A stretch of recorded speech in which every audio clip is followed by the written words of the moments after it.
Donc, bonjour à tous et bienvenue pour ce webinaire. Donc, le sujet, c'est le b.a.-ba de l'installation agricole. Le but, c'est de vous aider à comprendre le rôle des structures d'accompagnement du milieu agricole. Aujourd'hui, on accueille donc Céline qui vient du PAIT de la Haute-Vienne et Pascal qui représente la Chambre d'agriculture d'Ordogne. Merci à tous les deux d'être présents avec nous. Alors, je pense que vous avez les micros coupés, mais je ne suis pas sûre. Ah non, c'est bon, je vous entends. Bonjour. Bonjour à tous. Donc, juste avant de commencer les échanges avec Pascal et Céline, je vais juste faire une petite introduction pour vous présenter Ferme en Vie. Moi, je suis chargée de communication chez Ferme en Vie. On existe depuis à peu près 3 ans. Notre objectif, c'est de faciliter l'installation agricole, l'installation de nouveaux porteurs de projets pour répondre aux besoins de renouvellement des générations. Pour ça, on a 2 leviers. On a une plateforme que vous avez peut-être déjà découverte qui s'appelle Lagrange, qui est une plateforme 100% gratuite qui rassemble des outils et qui permet aux agriculteurs de concrétiser leurs projets. Donc, il y a des outils pour trouver leur ferme, des outils pour se former avec des guides, des contenus et des événements, des webinaires comme on fait aujourd'hui. Il y a également des cartes interactives pour mieux évaluer le prix des fermes, savoir comment comparer le prix de la ferme qu'on trouve. Ça permet en fait de faire évoluer ses idées, d'échanger avec d'autres porteurs de projets, puisqu'il y a aussi une communauté de porteurs de projets, de trouver sa ferme. Voilà. Donc le but, c'est d'amener en fait de l'idée au projet, d'aider à concrétiser ces projets d'installation. Et on a un autre volet qui est une foncière solidaire qui apporte une solution de financement sur le foncier agricole. Donc, via l'épargne citoyenne, on récolte de l'épargne citoyenne et on finance des fermes, donc des bâtiments et des terres agricoles. Le but, c'est de lever le premier frein à l'installation qui est souvent l'acquisition du foncier.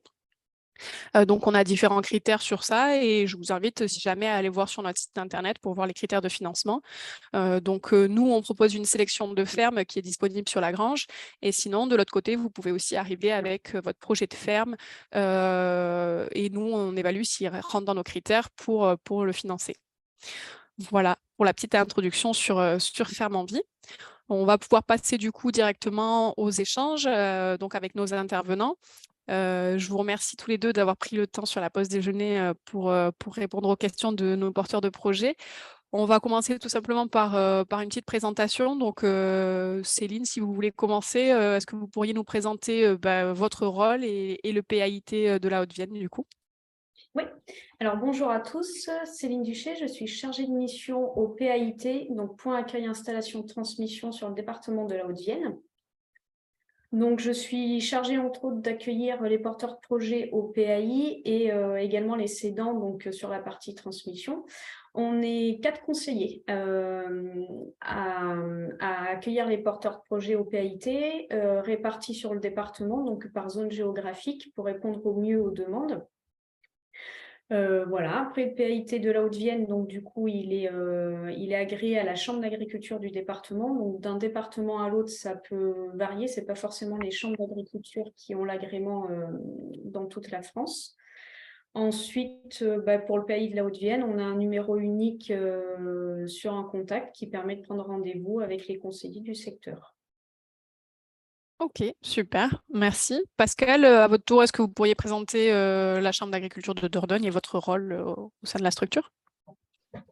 Oui, bonjour à tous. Alors, donc, je m'appelle Pascal Chabot, je travaille à la Chambre d'agriculture de la Dordogne et je suis en charge du service transmission des entreprises. Alors, rapidement, on parle de chambre d'agriculture. Donc, une chambre d'agriculture, c'est avant tout une chambre consulaire, hein. Donc, ça reste un établissement de statut public qui est piloté par des professionnels. Et qui représente donc l'ensemble des secteurs agricoles, rural et forestiers. Voilà, donc donc le rôle que l'on a, nous, Chambre d'agriculture, au niveau d'installation et de la transmission, s'inscrit dans le cadre d'une mission de service public. Donc la mission de service public, c'est d'informer tous les jeunes sur tous les dispositifs existants pour la partie installation et de faire fonctionner le répertoire départ installation dont on va parler tout à l'heure pour la partie transmission, mais aussi candidat, puisque c'est là où les candidats, pour certains du moins, vont pouvoir trouver le foncier et l'exploitation qu'ils recherchent. Bon, voilà une présentation un petit peu rapide de l'institution Chambre d'agriculture, de nos missions de service public, aussi bien installation que transmission. Ok, super, c'est très clair.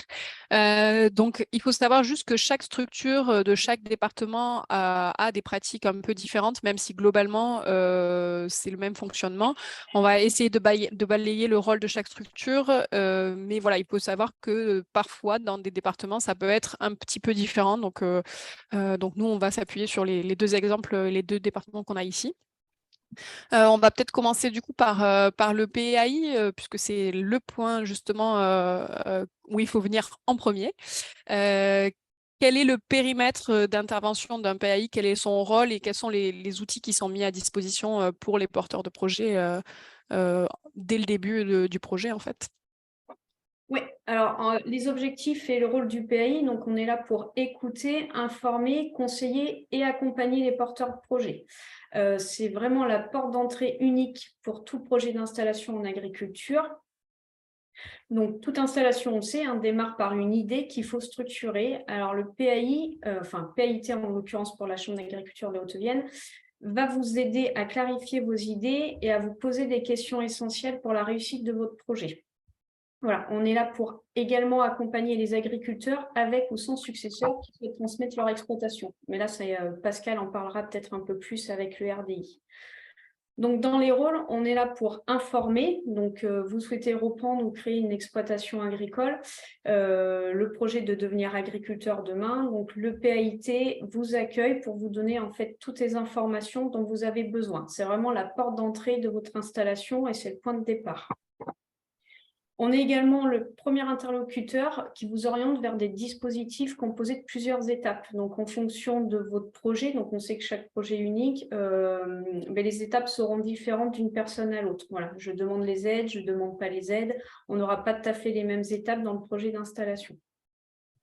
Donc, le principe, ce sont des rendez-vous, alors qui peuvent être souvent individuels, mais également collectifs. Alors là, ça dépend également des départements. Pour le département de la Haute-Vienne, nous, on fait des rendez-vous collectifs pour les dossiers maraîchage, parce que du coup, il y a l'appui de la conseillère maraîchère qui est également conseillère au PAIT. Donc, il y a une partie technique qui est vue également lors de ces projets et ça permet d'échanger entre porteurs de projets. Et ce sont des rendez-vous qui sont du coup entièrement gratuits. Okay. Oui, voilà, c'est très important. Oui. Après, quel que soit votre profil, quel que soit votre âge ou votre parcours, le PAIT vous donne accès à un accompagnement qui sera personnalisé par la suite et sur mesure, parce que comme je vous le disais, chaque projet est différent d'une personne à une autre. Donc, vous avez tous les renseignements sur les accompagnements que vous pouvez bénéficier, que ce soit sur les aides financières possibles, donc au niveau national, régional ou encore local. Il y a des choses qui sont un petit peu sur les départements et qui peuvent différer.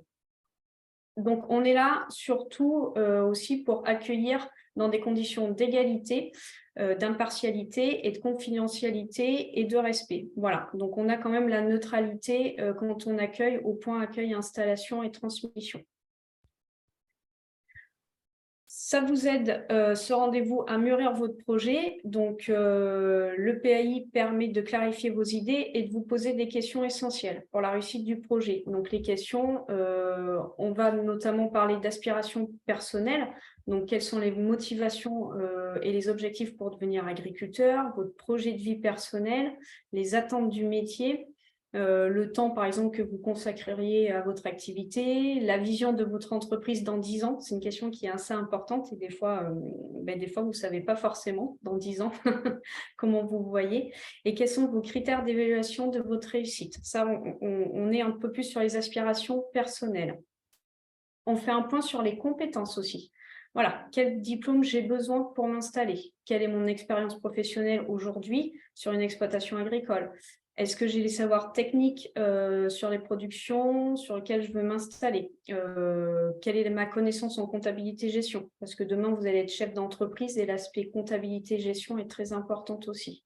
Et comment je m'organise? Et après, on fait un point aussi sur le projet. Donc là, c'est la date à laquelle vous souhaitez vous installer. Est-ce que vous savez où vous allez vous installer? Dans quel cadre? Donc là, on parle plutôt de reprise, de création ou d'association. Est-ce que vous savez des productions que vous souhaitez mettre en place? Est-ce que demain, ces productions, il y aura des ateliers de transformation? Quels sont les modes de commercialisation? Les besoins en main-d'œuvre? Tout ça, c'est abordé. Et également, quels sont vos points forts et points faibles par rapport à votre projet? On fait également un point sur les ressources et le financement. Voilà, quel est le budget nécessaire pour mon installation? Alors, vous n'avez peut-être pas forcément toutes ces premières réponses-là au rendez-vous du PAI, mais ça permet de faire émerger des choses derrière sur la continuité. Est-ce que vous avez des apports personnels? Quels sont les plans de financement? Est-ce que vous aurez besoin d'un prêt bancaire? Voilà. Et quelles sont vos attentes en matière de revenus? Parce que tout le monde n'a pas les mêmes attentes. On est là également pour vous orienter. Donc, on vous informe sur les différents interlocuteurs qui peuvent vous accompagner et sur les prestations de services qui peuvent être mises en place durant votre parcours à l'installation et qui vont répondre à votre besoin pour l'élaboration de votre projet. Alors, il faut savoir qu'en fonction des départements, on a des structures qui sont labellisées pour l'accompagnement, notamment des dossiers d'installation avec la demande des aides à l'installation. D'accord. Par exemple, sur le département de la Haute-Vienne, il y a 3 structures de labellisées. Vous avez l'ADR, le centre de gestion qui est le CER et la chambre d'agriculture de la Haute-Vienne. Ok. Voilà. Après, d'un département à l'autre, il y a peut-être d'autres structures. Oui, c'est ça. Il faut toujours se renseigner, ce qu'on disait tout à l'heure. Exactement, au PAI du département du projet d'installation. Ok.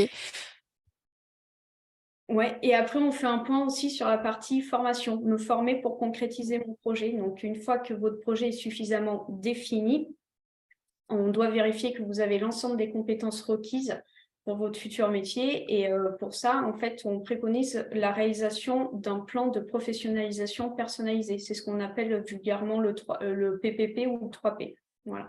Et là, en fait, c'est la suite logique du rendez-vous du PAI, c'est faire son entretien PPP et qui permet en fait de construire votre parcours de formation sur mesure et de finir d'acquérir les derniers besoins avant l'installation. Alors, juste pour précision, peut-être PPP pour ceux qui ne savent pas. Oui, alors le PPP, c'est le plan de professionnalisation personnalisé. Voilà, comme ça, tout le monde a les bons acronymes. Du coup, donc il y a un vrai diagnostic qui est fait dès le départ, dès le point d'entrée. Donc, ça a l'air assez complet. À peu près combien de temps ça peut prendre ce premier diagnostic? Est-ce qu'avant, on arrive avec un auto-diagnostic aussi? Je sais qu'il y a des outils comme ça. Alors, sur le premier rendez-vous au PAI, on ne demande pas forcément de documents.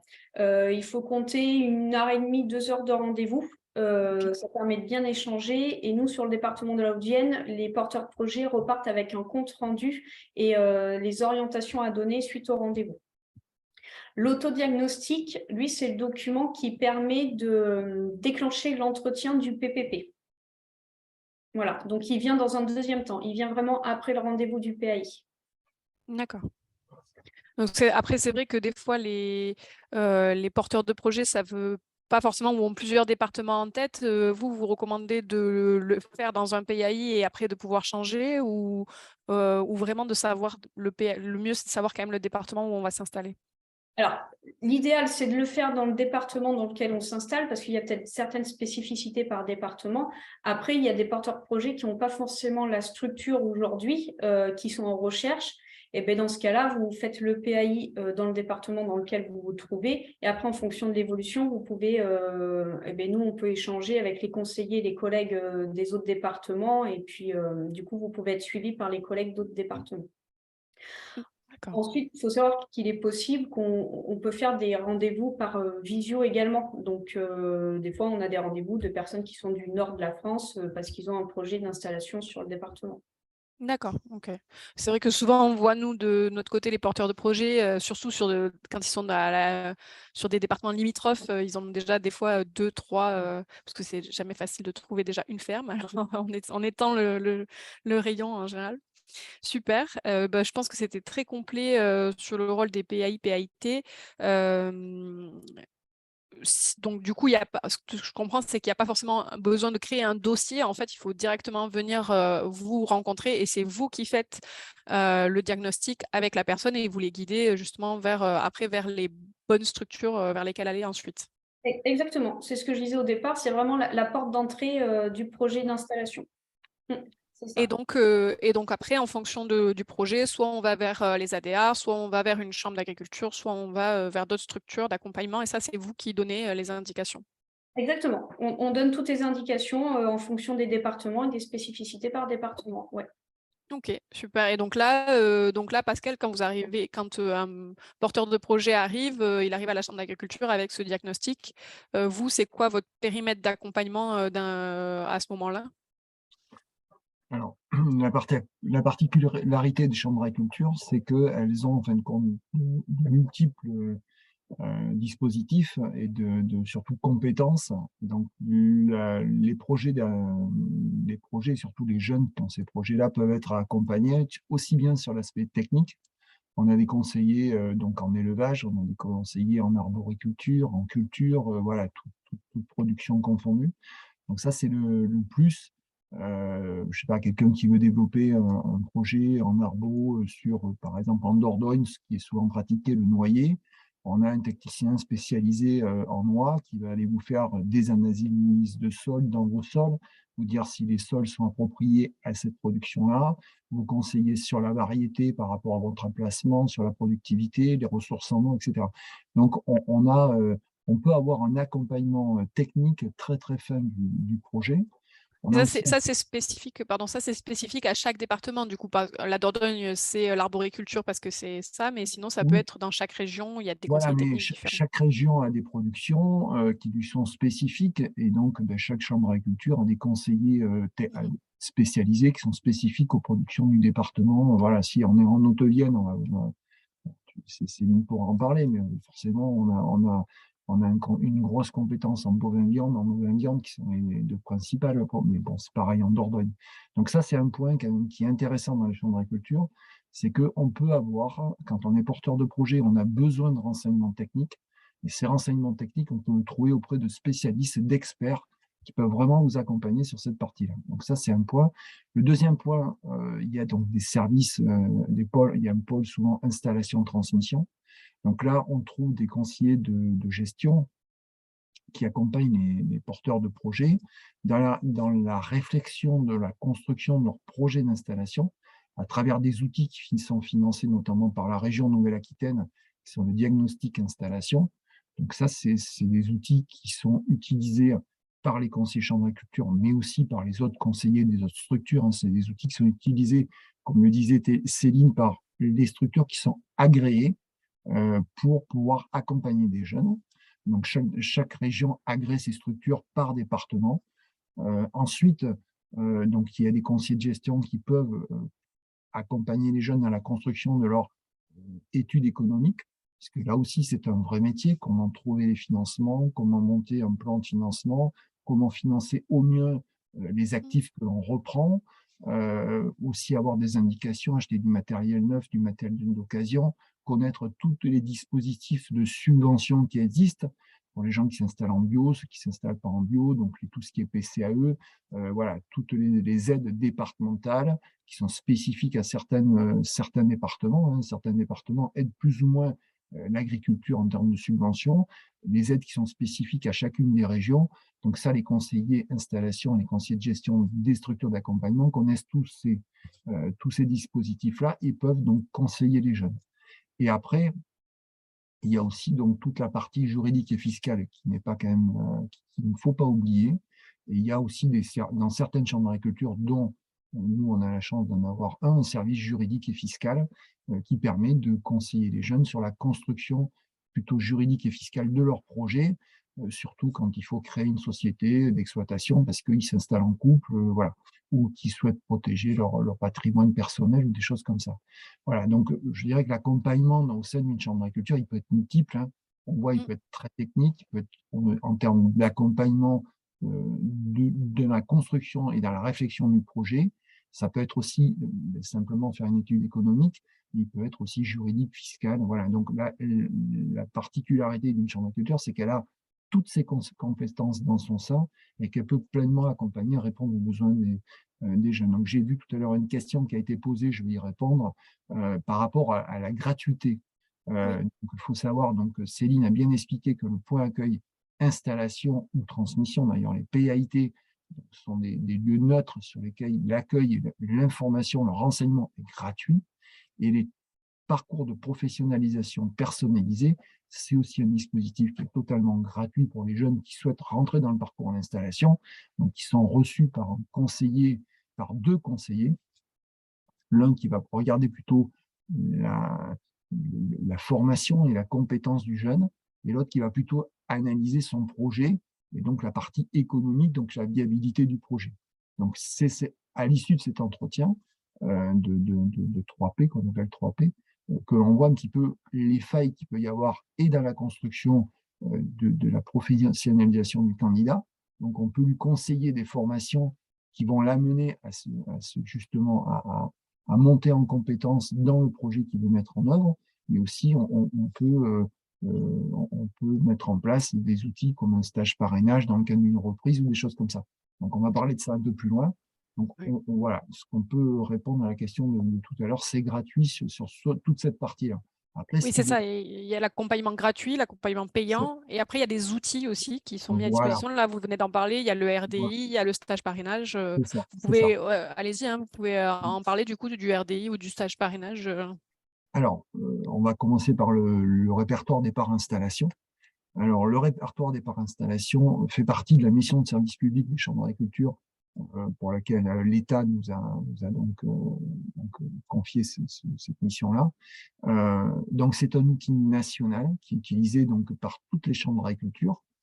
Alors, vous pouvez aller le consulter, hein, c'est sur un site, donc vous avez accès sur le site répertoireinstallation.com à toutes les offres d'exploitation qui sont disponibles aujourd'hui dans les chambres d'agriculture, qui sont connues des chambres d'agriculture et mis en ligne avec l'accord des cédants, parce qu'il faut que nous signions un mandat pour nous autoriser à publier leurs offres.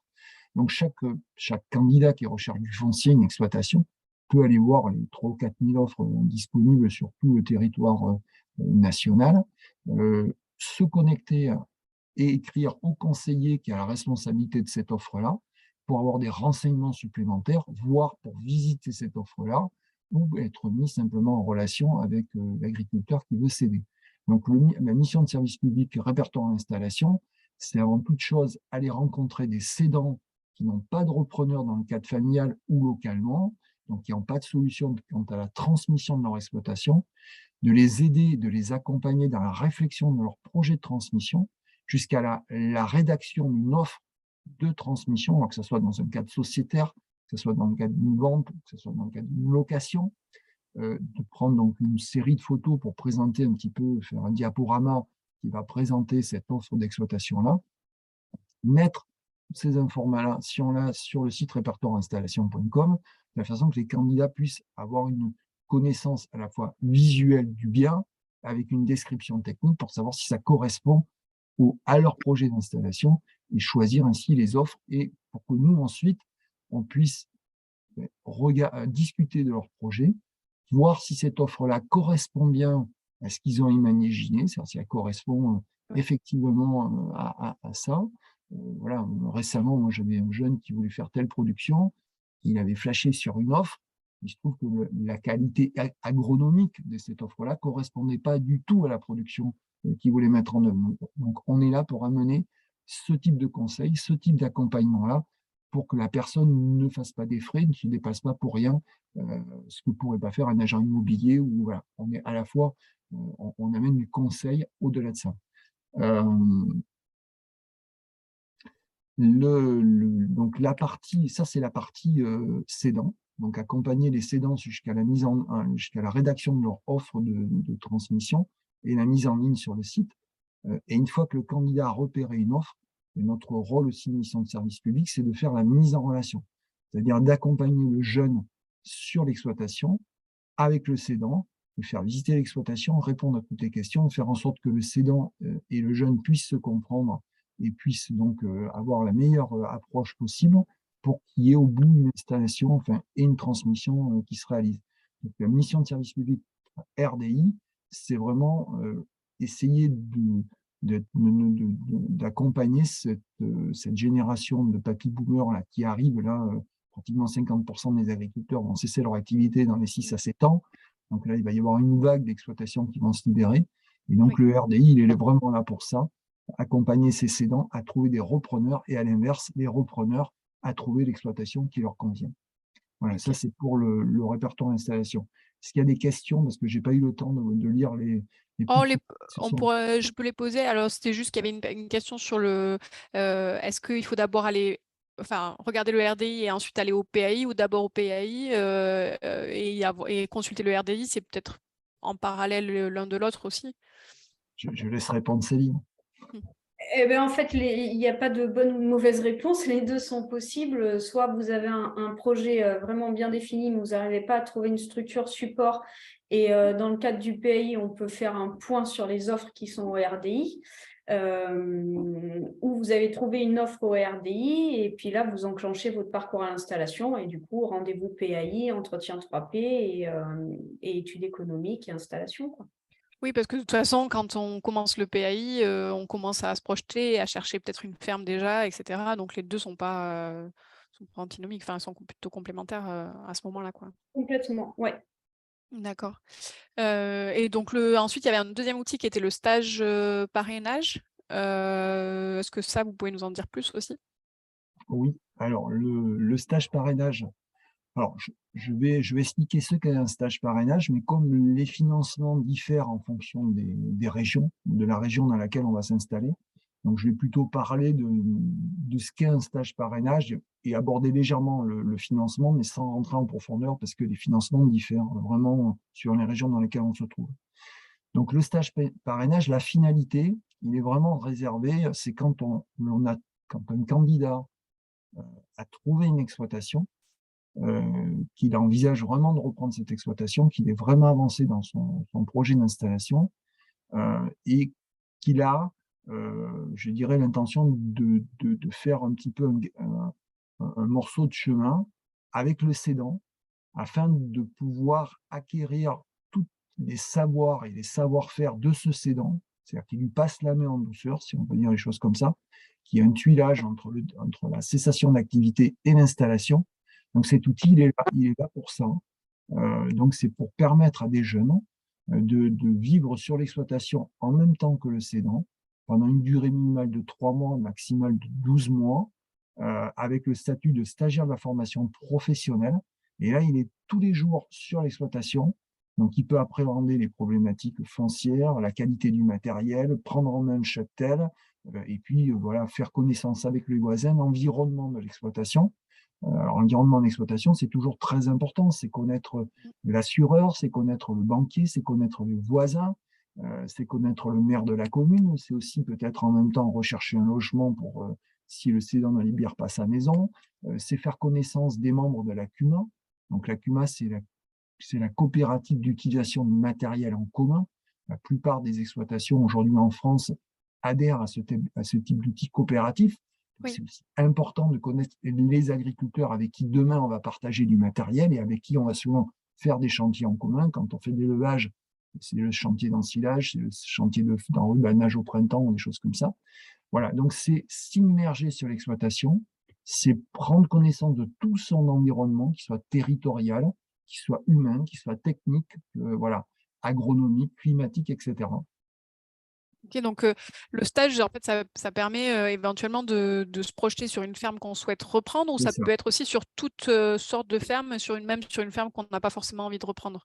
C'est vraiment se positionner dans l'idée de reprendre la ferme, quand même. Voilà, à l'époque, il existait les stages parrainage découverte. Là, ce n'est pas du tout le cas. Un stage parrainage, c'est vraiment avec l'idée, je fais un stage de parrainage parce que je vais reprendre cette exploitation ou je vais m'associer dans cette structure avec les agriculteurs présents parce que je vais renouveler un associé sortant qui part à la retraite ou parce que la structure se développe et a besoin d'associés supplémentaires. Donc, j'amène mes compétences pour à rentrer dans cette société-là avec un associé supplémentaire.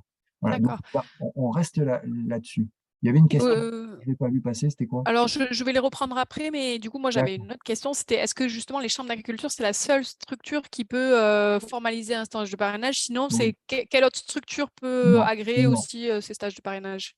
Alors, aujourd'hui, les chambres d'agriculture sont les seules, les seules structures d'accompagnement qui réalisent des stages parrainage. Et ça, c'est pas important que vous soyez accompagné par une ADR, que vous soyez accompagné par un centre de gestion, que vous soyez accompagné par une chambre d'agriculture, peu importe. Nous, voilà, le candidat prend contact avec nous ou le cédant, voilà, il nous contacte en disant j'ai trouvé un jeune qui est intéressant. Voilà, donc nous, avec plaisir, on fait les stages parrainage, sachant que les stages parrainage, c'est un petit peu un galop d'essai. C'est-à-dire qu'il y a des candidats qui, au bout de 4, 5, 6 mois de stage parrainage, se rendent compte que le métier d'agriculteur n'est pas fait pour eux, ou que l'exploitation qui les faisait fantasmer au départ, tout compte fait, mais parce que le matériel n'est pas si bien que ça, ou les bâtiments, en fin de compte, ne sont pas tout à fait fonctionnels, ou le foncier n'est pas de très très bonne qualité, ou tout simplement je ne m'entends pas avec le cédant comme il veut rester sur place, mais je ne vais pas prendre cette exploitation-là. Chaque stage parrainage ne va pas jusqu'au bout de l'installation. Et justement, c'est l'intérêt de cet outil-là, c'est d'éviter l'échec. D'accord. Nous, ce qu'on comprend à travers un stage parrainage, s'il va jusqu'au bout, tant mieux pour tout le monde, tant mieux pour le jeune parce qu'il a réussi son projet d'installation, tant mieux pour le cédant parce qu'il a réussi son projet de transmission, et tant mieux pour toutes les structures qui ont accompagné ce couple cédant-repreneur, parce que derrière, on a maintenu des actifs sur des territoires, des agriculteurs, et c'est là quand même notre fonction première. Mais si on va pas jusqu'à l'installation, c'est aussi une réussite. C'est aussi une Oui. réussite parce qu'on a évité l'échec. L'échec de quelqu'un qui aurait monté ce projet-là sans savoir trop où il mettait les pieds, se serait sûrement, parce que c'est souvent le cas, endetté, aurait pris des engagements, et puis au bout d'1 an ou 2, l'aurait regretté. Oui. Donc, c'est vraiment décisif. C'est un outil qu'on essaye, nous, surtout de conseiller quand c'est des installations en fermage, parce qu'après, il y aura une relation entre le bailleur et le preneur, donc autant que les gens s'entendent bien, et encore plus quand c'est des installations sociétaires, parce que c'est l'humain qui prime avant tout dans une société. Donc, si on ne va pas s'entendre avec ses futurs associés parce qu'on n'a pas forcément la même vision des choses, autant le savoir dès le départ. Et ça, c'est un très bon outil pour ça. D'accord. Et du coup, alors, vous avez répondu à une partie de la question de François. L'autre partie, c'était de savoir si c'est le stage parrainage, c'est au niveau national, ça existe dans toutes les régions? Alors, le stage parrainage existe dans toutes les régions de France. Alors, OK. il a un nom. En Nouvelle-Aquitaine, ça s'appelle parrainage. Dans d'autres régions, ça s'appelle autrement, mais ça existe. D'accord. Je dis 2 mots sur le financement. Toute personne qui a des droits d'aide au retour à l'emploi peut faire un stage parrainage. Voilà. Et Et après, il y a d'autres sources de financement possibles. Je ne vais pas rentrer dans les détails oui. parce que là, ça devient assez compliqué. Puis je ne sais pas si ça va intéresser tout le monde. Mais bon, après, voilà, s'il y a des jeunes qui sont intéressés par le stage parrainage, ils prennent contact avec la chambre d'agriculture du département dans lequel ils vont s'installer et ils auront toutes les informations. Le tout, c'est vraiment de connaître que ce dispositif existe, qu'il est pratique, fonctionnel, très facile à mettre en œuvre. Et puis, on peut l'arrêter à tout moment. Et il n'y a pas de pénalité, il y a rien. Donc, Il n'y a pas d'engagement à avoir. voilà, c'est ça, il n'y a pas Et, d'engagement. Voilà, on ne sait pas parce qu'on signe un stage parrainage qu'on a obligation d'acheter l'exploitation au bout. Hein. Non, et alors, ouais, il y avait une remarque, il y avait eu deux remarques parce qu'on parle, c'est vrai, de beaucoup de jeunes qui s'installent. Il y a des moins jeunes qui aussi veulent oui, s'installer sur des parcours d'installation. oui. Il y a pas d'âge limite pour ces stages-là. Alors, Euh, alors, si c'est un financement Pôle emploi, clairement, il n'y a pas d'âge limite. Si c'est un financement d'État, donc par l'intermédiaire du programme AITA, Aide à l'installation à la transmission en agriculture, là, on est dans un dispositif qui est plafonné à l'âge de 40 ans. Mais euh, en Nouvelle-Aquitaine, comme on avait des trous dans la raquette, on a réussi à négocier c'est très récent, hein, c'est depuis le 1er février 2023. Donc, c'est presque, je vous livre presque un scoop. Voilà, donc on a négocié la Chambre régionale d'agriculture de Nouvelle-Aquitaine et Pôle emploi régional. On se sont mis d'accord pour mettre en place un stage, donc qui ne va pas appeler parrainage, mais qui va s'appeler stage de préinstallation, pour pouvoir financer ces stages parrainage dans toutes les conditions. C'est-à-dire Oui. tous les trous qu'on avait dans la raquette, c'est-à-dire les gens qui avaient plus de 40 ans, les gens qui n'avaient pas de droit d'aide au retour à l'emploi, notamment toutes les professions libérales, les étrangers, voilà. Oui. Voilà, on avait toute une catégorie de public, de candidats à l'installation, qui n'avaient pas de financement. Donc, on trouvait ça particulièrement injuste. Oui. Donc, du coup, donc les fonctionnaires, il n'y a pas de problème aussi. Je vais pas passer. Voilà, donc c'est un outil, il faut le connaître et surtout l'utiliser quand vous pensez que c'est nécessaire. Oui, bah, c'est très important parce qu'aujourd'hui, on parle beaucoup des jeunes qui veulent s'installer, mais c'est vrai qu'il y a quand même beaucoup de profils qui sont en reconversion et Mm. qui changent, qui se réorientent et effectivement qui peuvent avoir plus de 40 ans ou qui peuvent avoir effectué des être fonctionnaires ou d'autres métiers qui ne donnent pas au droit. Donc, on a besoin de tout le monde, à mon avis, vu, vu la problématique de renouvellement de génération qui s'annonce. Donc, c'est super de faire évoluer ça. Donc pour moi, c'était assez clair sur ça. On reprendra peut-être après des questions qu'il y avait sur le RDI à la fin. Je pense qu'il reste encore 5 minutes d'échange et après 15 minutes de questions. Donc aujourd'hui, on a parlé pardon, de la partie de tous ces outils-là. Est-ce que tous les activités et tous les secteurs d'activité et toutes les formes de pratiques sont accompagnés, que ce soit par le PAI ou par les chambres, que ce soit du conventionnel, de l'agroécologie, en seul ou en collectif? Est-ce qu'aujourd'hui, les structures sont capables de répondre un peu à tous ces modèles-là? Alors, PAI, pas de distinguo, hein. Peu importe le projet d'installation, que ce soit seul, en bio, en agroécologie, en collectif, il n'y a pas de souci. Et après, alors, chambre d'agriculture, il n'y a pas de souci non plus sur les accompagnements, tout projet, tout horizon. D'accord. Et au niveau de la chambre, du coup? Et ben, au niveau de la chambre, pareil, si les porteurs de projets souhaitent un accompagnement chambre d'agriculture par la suite, donc comme le disait Pascal, hein, un accompagnement technico-économique, pareil, il n'y a pas de distinguo, que ce soit du bio, de l'agroécologie, ou des installations à plusieurs. Nous, sur le département, on a eu il y a quelques années un collectif qui sont installés à 10, maximum 10 DJA. Voilà, donc on a fait un accompagnement spécifique pour un projet collectif avec plusieurs productions. On s'adapte. Enfin, en tout cas, là, je parle pour la Chambre d'agriculture Haute-Vienne, mais je pense que Dordogne, ce doit être pareil. Il y a une question qui vient d'être posée, je ne l'ai pas vue dans sa totalité, mais je pense que je vais y répondre quand même parce que la question me paraît très importante pour tout le monde.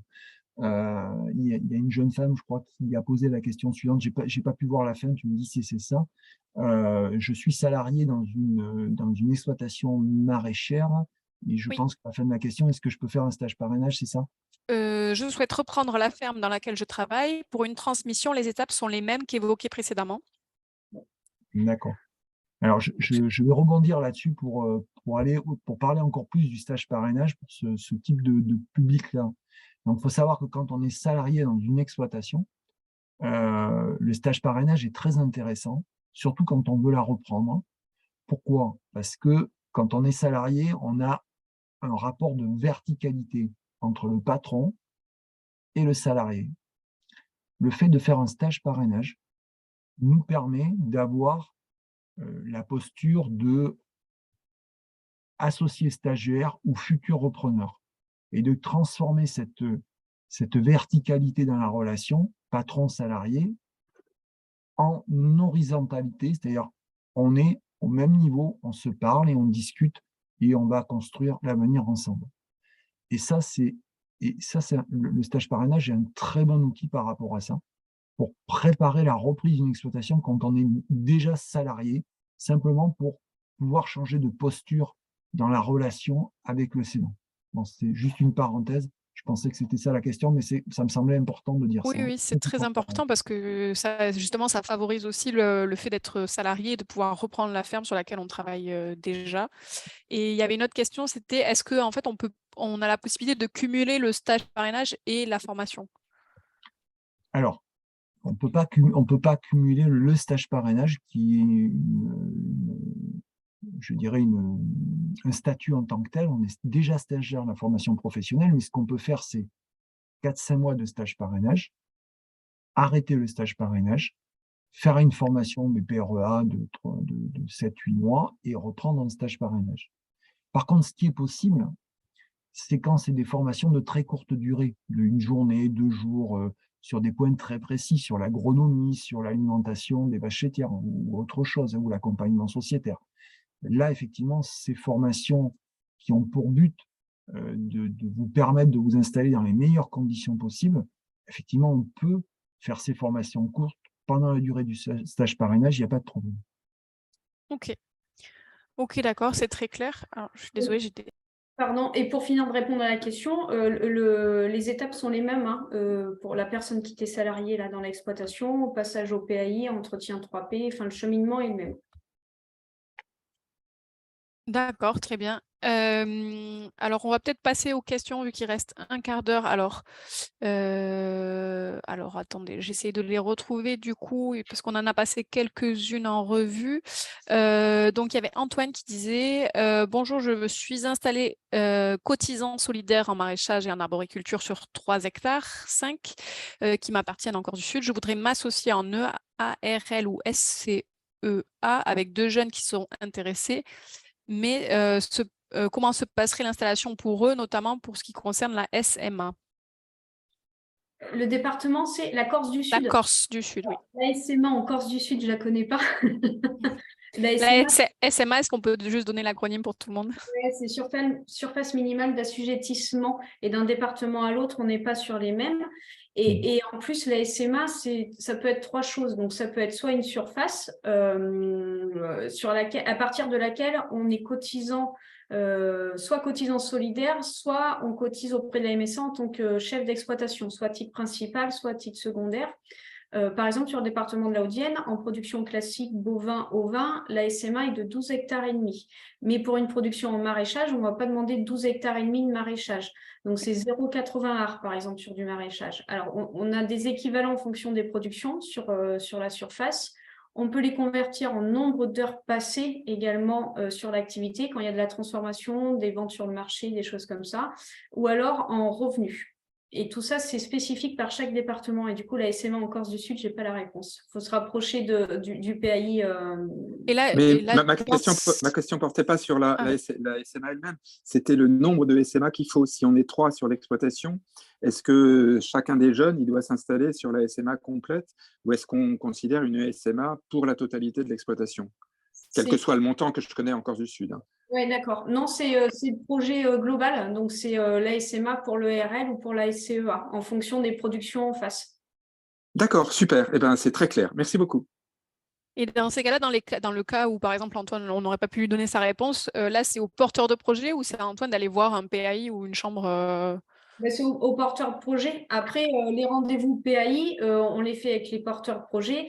Mais si demain, il y a une association avec quelqu'un qui est déjà en place, la personne peut venir aussi parce que fait partie du projet de demain. D'accord. Ok. Très bien, merci. Merci beaucoup. Et belle intervention. Vous avez bien fait de prendre le micro.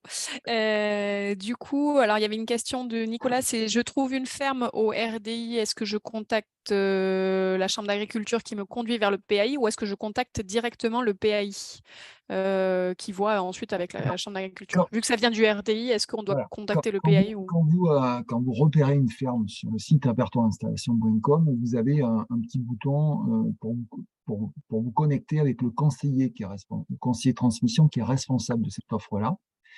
Donc, c'est ce qu'il faut faire. Je veux dire, quand on va sur le site répertoire-installation.com ou qu'on s'inscrit au répertoire départ installation, on est dans une démarche de trouver du foncier ou une ferme pour pouvoir accueillir son projet d'installation.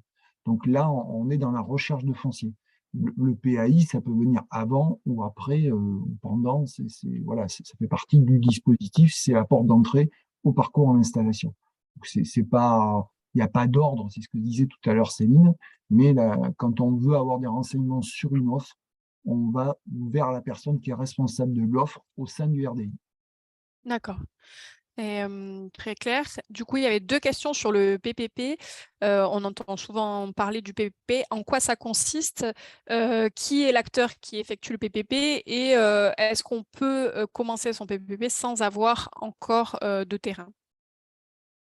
Alors, démarrer l'entretien 3P sans avoir de terrain, je dirais non, parce que l'entretien 3P, on va vraiment dans le détail du projet. Donc, quand on n'a pas la structure, il n'y a pas d'intérêt à faire son 3P. Pourquoi? Parce que aussi le 3P, il est agréé pour 3 ans. C'est-à-dire qu'à partir du moment où vous avez fait votre 3P, vous avez 3 ans pour faire votre parcours à l'installation et vous installer. Donc ça, c'est l'agrément. Et après, il y a une validation. Le 3P, il est validé pour que vous puissiez demander les aides à l'installation.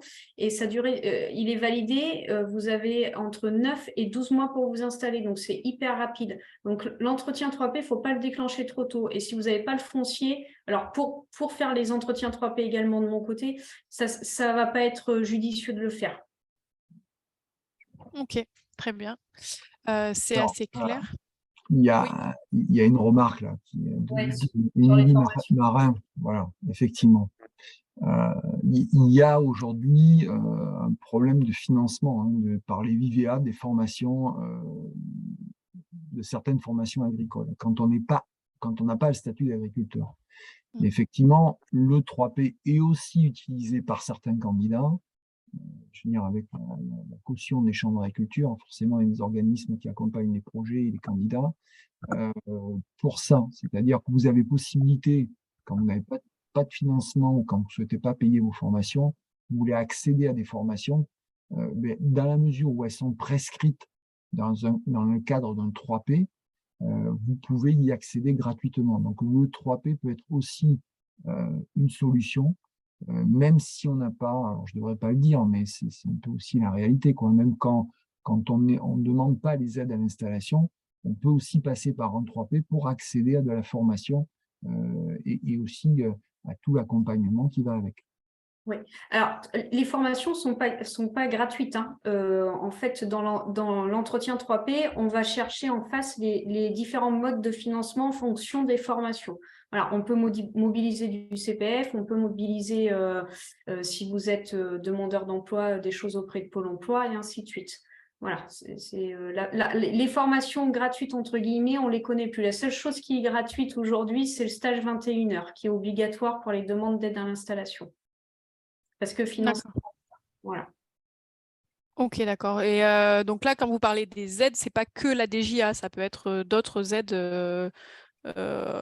régionales, départementales ou toutes les aides possibles. Comment ça? Pour payer les formations, etc. Il y a des. Oui, il y a différentes sources de financement pour les formations. Oui, on va essayer de mobiliser tout ce qui est possible. Ok. Donc là, c'est le PAI qui va orienter vers les sources de financement des différentes formations. C'est le 3P. C'est les conseillers en entretien 3P. Ok. Il y avait une autre question, c'était que conseillez-vous aux porteurs de projets pour que leur parcours soit le plus efficace possible? Est-ce qu'il y a des choses à faire? Est-ce qu'il y a des choses à préparer? Ou est-ce que... Bon, moi, ce que je dirais aux repreneurs, c'est que, enfin, tout candidat à l'installation, on démarre sur une idée. L'idée amène au projet. Une fois qu'on a un projet qui est à peu près construit, qu'on sait à peu près où on veut s'installer, avec quelle production, pour quel revenu, quelle charge de travail, quel investissement, enfin qu'on a à peu près dessiné son projet d'installation. Nous, on a tendance à dire quand même une des premières choses quand on n'est pas issu du milieu agricole et quand on n'a pas passé par les filières agricoles en termes de formation académique, c'est de revenir en formation. On considère que se former, c'est quand même la base de la réussite d'un projet d'installation en agriculture. Après, bon, c'est pas une obligation, mais c'est quand même vivement recommandé. une fois qu'on a, ça peut être un BPREA avec la spécialité qui va aller avec votre projet d'installation. Si c'est un BPREA avec caprin, transformation laitière, voilà, fabrication de fromage, on va chercher ce type de BPREA si c'est ça votre projet. Après, c'est aussi d'avoir une expérience. Et donc, tout à l'heure, on parlait de stage parrainage. C'est la voie royale pour mettre les pieds sur une exploitation et faire un cycle complet de production. Et c'est une fois que on aura cette formation académique minimale, type BPREA, qu'on aura fait un stage parrainage ou d'autres stages sur des exploitations, c'est là où on est prêt à se mettre à la recherche d'une exploitation en faisant le minimum d'erreurs qui risquent après remettre en cause ou coûter très cher. Donc moi, j'invite vraiment tous les candidats qui sont présents aujourd'hui de passer un petit peu, même si ça peut paraître un peu long, parce que c'est vrai que voilà, faire une formation de 9 mois BPREA, repartir en parrainage pendant 1 an, ou quelques mois salariés dans des groupements d'employeurs ou sur des exploitations, ou en WIFing, ou peu importe la forme de formation que vous allez faire. Hein. Mais c'est vraiment essentiel quant à la réussite de votre projet par la suite. Voilà. Et après, une fois que vous avez le projet et que vous avez l'exploitation et que vous êtes passé par ce cheminement-là, il n'y a pas de raison que les choses ne se passent pas bien et que vous n'ayez pas jusqu'au bout. On a l'heureuse surprise de constater que plus les gens sont formés, plus ils sont préparés à la construction de leur projet et plus ils ont de chances d'aller au bout, c'est-à-dire de le réaliser. Par contre, les gens qui arrivent, qui n'ont aucune formation, qui n'ont pas bien réfléchi chez leur projet, on voit quoi? On voit que la majorité d'entre eux ne réalisent pas leur projet. Mmh. Oui, je vois. Alors, il reste quelques questions, il reste 6 minutes. Si on se forme déjà en agriculture, le PPP est-il quand même nécessaire? Alors, oui, parce que le PPP, aujourd'hui, fait partie de ce qu'on appelle la capacité professionnelle quand on va chercher les aides à l'installation. Donc, capacité professionnelle, ça va évoluer. Hein. Il y a une réforme des aides à l'installation là, en juin-juillet 2023, mais c'est valable quand même jusqu'à la fin de l'année 2023. Le 3P est obligatoire. Donc, même si vous avez suivi un parcours de formation BPREA, de toute façon, il y a quand même une formation qui sera obligatoire, c'est le 21h. Et après, s'il y a une installation en société, nous, par exemple, sur le département de la Haute-Vienne, le stage société est obligatoire. Voilà. Donc, oui, même s'il y a un BPREA, il faut quand même faire son 3P. D'accord. Et Antoine demande si on ne demande pas les aides à l'installation, peut-on ensuite obtenir les autres aides à l'agriculture? Oui, il n'y a pas de lien aujourd'hui entre les aides à l'installation et les autres aides FEADER, les PCAE, les aides départementales, La PAC. voilà, ou PAC ou autre. C'est le statut d'agriculteur qui va vous ouvrir le droit aux autres aides, subventions diverses ou aux aides de la PAC. D'accord. Et donc, il y a encore une question. Est-ce qu'on sera aussi accompagné si le projet agricole ne vise pas un revenu complet, mais serait un complément de notre travail? Oui. Ouais. Oui, absolument. Enfin, notamment en Nouvelle-Aquitaine, on est en train de redessiner avec la région le nouveau dispositif des aides à l'installation. Et là, on aura un dispositif qui va aussi bien accompagner les gens qui seront agriculteurs à titre principal qu'agriculteurs à titre secondaire. Il n'y aura pas de différenciation par rapport à tout ce qu'on a connu jusqu'à présent avec le régime qui était la dotation jeune agriculteur, qui était un régime d'État, puisque c'était le même sur tout le territoire national, où là, il y avait clairement une différenciation entre celui qui était agriculteur principal et celui qui était agriculteur à titre secondaire, puisqu'on divisait le montant des aides par deux. D'accord. Une question de Maxime. Suite à un BPREA, le parcours PPP permet-il d'avoir accès à des conventions de stage et donne-t-il accès aux droits Vivea? Alors, est-ce que vous pouvez juste dire ce que sont les droits Vivea, peut-être pour expliquer Vivea pour certaines personnes qui ne seraient pas forcément toujours au courant? Ouais, alors Vivea, c'est le fonds auquel cotisent les agriculteurs pour la formation. Donc Vivea, si vous n'êtes pas agriculteur, vous n'y avez pas droit. Voilà, il faut avoir le statut d'agriculteur pour pouvoir mobiliser ses formations Vivea. Et après, c'était quoi? C'était si on fait le 3P. Si suite à un BPREA, le parcours 3P permet-il d'avoir accès à des conventions de stage et donne-t-il accès au droit Vivea? Convention de stage, en fonction des formations qui sont prescrites ou que vous souhaitez demander dans le 3P, il y a peut-être des stages d'application, par exemple, à faire sur une exploitation parce que production spécifique que vous n'avez peut-être pas vu en BPREA. Donc là, il y aura des conventions de stage, oui, mais sinon, non, ça ouvre pas droit. Le CE3P, ce n'est pas un centre de formation. En fait, pour pouvoir prescrire des stages, il faut qu'il y ait une signature 3 parties, c'est-à-dire le stagiaire, le maître de stage et un centre de formation. Alors, le CE3P n'est pas centre de formation et toutes les chambres d'agriculture ne sont pas centre de formation. Voilà. D'accord. D'un point de vue réglementaire, dans le cadre d'une installation avec une DGA, est-on toujours tenu de rembourser cette aide au bout de 4 ans si l'exploitation est considérée comme non rentable? Également, j'ai entendu que la DGA était amenée à évoluer. Qu'en est-il?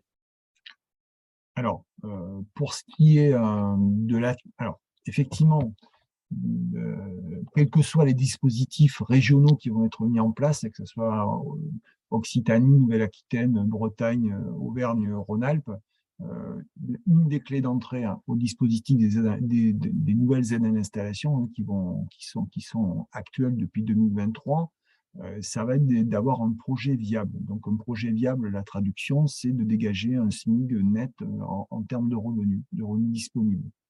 Par contre, ce qui est intéressant, c'est que au terme des 4 ans d'engagement, c'est-à-dire en 5e année, notamment pour la Nouvelle-Aquitaine, et puis je crois aussi l'Occitanie et Rhône-Alpes, ils sont partis sur la même logique, c'est de dire on ne va pas vérifier l'atteinte de ce revenu-là.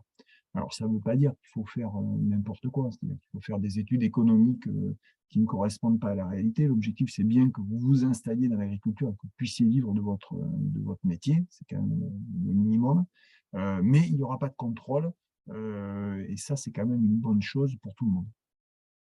D'accord. Alors, il reste 1 minute. Je vois qu'il reste pas mal de questions. On ne va pas pouvoir toutes les poser. Je vous invite, Juliette, bien de mettre le lien vers le Discord, de mettre les questions que vous avez encore dans le canal événement pour faire suite à cet événement-là. Nous, on va les rassembler et peut-être qu'on pourra les envoyer par mail et ou répondre directement avec l'équipe projet parce que du coup, il en reste encore beaucoup et du coup, on ne va pas pouvoir toutes les poser. Juste pour conclure, est-ce que vous, dans votre structure, vous avez des événements bientôt qui sont prévus ou des choses spécifiques sur lesquelles vous souhaitez communiquer sur vos structures dans votre département? Alors, pour la Haute-Vienne, ouais, on a trois événements là, qui vont arriver. On a le 22 février, donc c'est la semaine prochaine, une journée dédiée au salariat agricole. On parle aussi d'associations hors cadre familial et de la passerelle un peu entre salariat avant de s'installer pour pouvoir se faire la main et un peu d'expérience professionnelle. Le 9 février, on a une conférence Equine. Donc là, c'est plutôt à destination des professionnels et des porteurs de projets sur la filière équine avec intervention de l'Institut du droit équin. Okay. Et le 23 mars, on a la journée installation. Donc là, c'est vraiment dédié aux porteurs de projets. On a différents partenaires du PIT qui sont là. Mais d'ailleurs, Ferme Envie, vous serez présents. Oui. Et donc, avec des conférences et des rendez-vous individuels possibles avec les conseillers du PIT.